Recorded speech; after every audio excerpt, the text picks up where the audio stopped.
اللهم صل على سيدنا محمد وبارك وسلم اللهم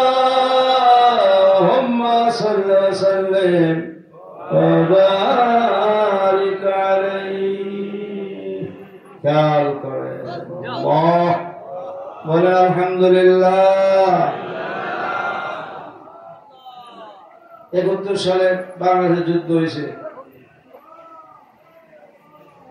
পাঞ্জাবিয়া মুক্তি বাহিনী কি কর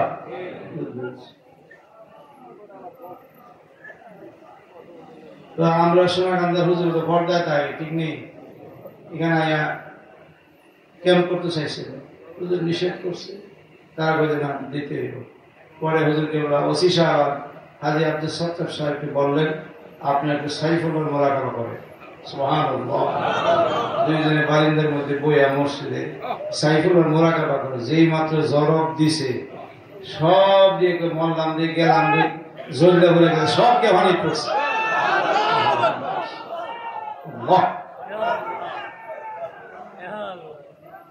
17 হুজুরের নাম শুনছেন না? আমি প্রফেসর স্যার ছিলেন, প্রফেসর ছিলেন ঠিক নেই? ওনাকে মারার জন্য খ্রিস্টানরা ছাত্র হারাইছে 250 অস্ত্র দিয়া। আব্দুল খালেককে মাইরে, আব্দুল খালেক দোতলায় থাকে।